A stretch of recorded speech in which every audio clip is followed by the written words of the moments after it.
the show, but my next guest says that 2024 will be an important test for the Fed's credibility given their policy indications versus market pricing. I'm going to bring in Unlimited CEO and CIO Bob Elliott. All right, Bob.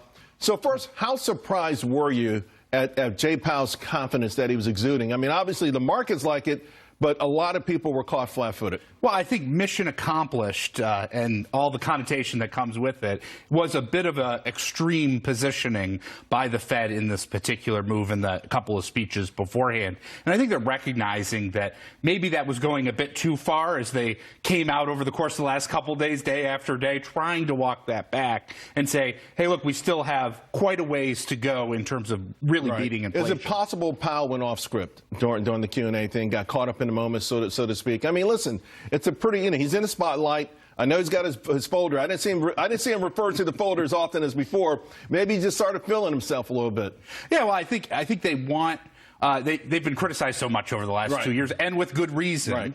Right? And so they're looking for any light that they can get. Remember a year ago when it looked like inflation was moderating a bit, Powell walked in at the end of January, early February, cheering that it was done, and last year inflation was not done. Right. So I think they need to be likely a little more cautious than what they portrayed, and I think they're seeing that as they convey with all the speakers. And then, of course, there was that period where the market was ignoring everything he said. Then he went to Jackson Hole and started really the pain speech, right, to kind of drive home the fact, hey, we want to be able to jawbone markets up and down, and I'm wondering if they're losing that. You made some interesting points with this new Fed dot plot about the Fed being at ease, I guess, waiting longer now to hit that 2% target? Well, I think one of the key things about the dot plot that's interesting is not their predictive capacity, because the Fed can't predict. We've seen that over the last few years, right?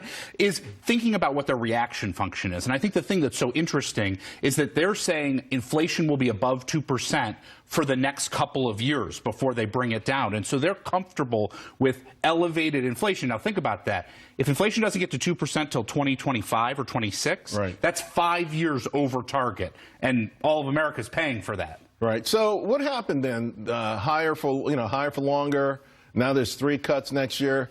A lot of people, a lot of very smart people, a lot of people who are in charge of managing money took the Fed at their word. And I think they're caught flat-footed now, in addition to the economy having to deal with inflation for a lot longer than they thought they would. So there's a lot of investors. Well, I think that the macro money that was looking at the overall economic conditions saw something pretty strong, just as your previous guest noted. The economy's going pretty well. We've essentially gotten a huge easing of 100 basis points of interest rates and stocks back at highs.